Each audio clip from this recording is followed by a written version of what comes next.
Hello and salutations. I'm doing a little video series here for the developer. They're probably not going to watch it, but this is some insight after nearly 600 hours of gameplay. And the first video was about making buildings in the game admin buildings. Second video was about adding a couple more key commands. Third video was about dungeon improvements, which are a little bit more involved as far as resources for the developer.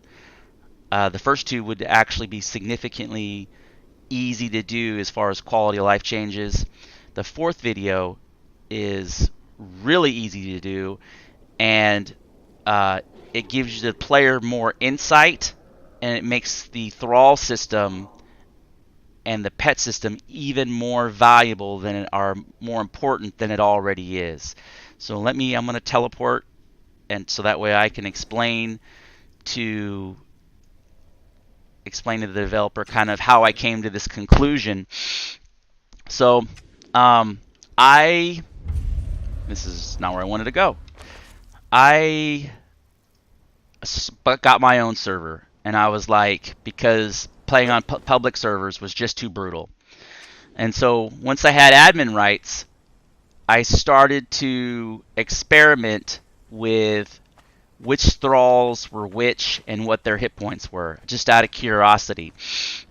And so you can see here, actually, it's like an army of dead, right? It looks like something out of The Walking Dead, and there's more of them. So I just went through and I summoned each type of thrall.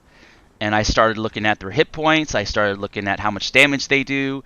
I started equipping them all in the same armor just to see which ones were more aggressive, which ones. And so what I had realized is not all thralls are created equal.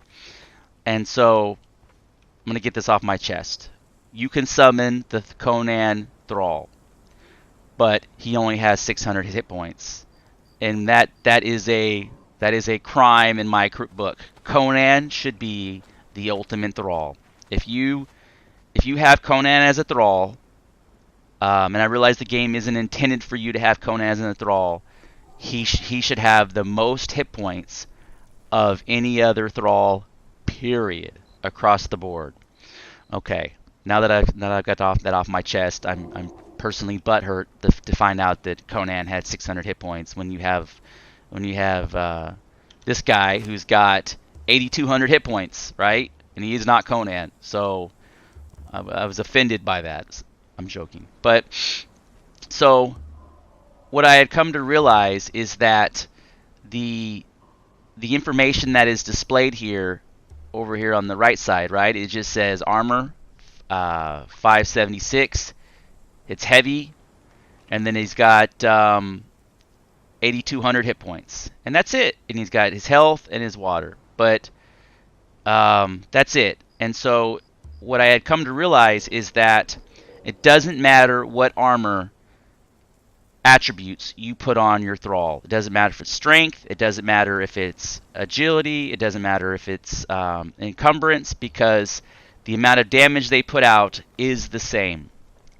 And also, if you put vitality armor, it doesn't matter, because he's still going to have the 8,200 hit points. You can't multiply the amount of hit points your thrall has based off of the type of armor that you put on your thrall. So to make this a much better system, there really needs to be some form of DPS up here. It needs to be armor 576. DPS, 90, right? Or it could be how his DPS, or it could just be how hard he hits. It doesn't matter. It could be 90. So that way, when I switch weapons out, I can see how much it changes his DPS up here, because I really have no idea how much damage he does. It's kind of a blind system. So this would be super easy to do. Is just put the DPS right here, right next to armor. You don't have to add the attributes from the armor in. And this is the fourth thing. I noticed that thralls have different aggro ratings. Some are passive, some are super aggressive, and some are just plain retarded. So it needs to have their aggro status right here. It can be defensive, aggressive, super aggressive, psychotic, whatever you want to call it. So these two little critiques right here, DPS and what their aggro status is. And if you wanted to go a step further, you could have a drop down menu where you change it. You could just do the drop down and select aggressive, passive, defensive, and it could all be done right here in the menu. Because what I found is if you press the E key, I don't feel like this is limited. This is kind of like a quick command. You don't need to get in and change this. I feel like if you just go into the character itself and have some options in the character itself is the better way to deal with more complex scenarios, because this should really be just a quick fire what you want to do, follow, move. This doesn't need to be changed. But if you get in here and you're like, passive, and then or drop down aggressive, and then just show the DPS, that would improve the thrall system by 20%.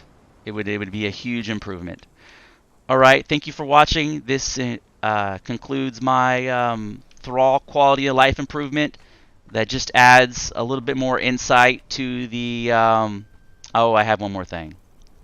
So look how all these thralls are just standing here. So they're like lifeless, right? So this really breaks the immersion. If these guys paced around, if you could just add some kind of AI to where they interacted with each other, or maybe if they had like a chat bubble that was like, hey, stop picking your nose, or if they paced, or when they were hungry, they would throw their arms up in the air, or some type of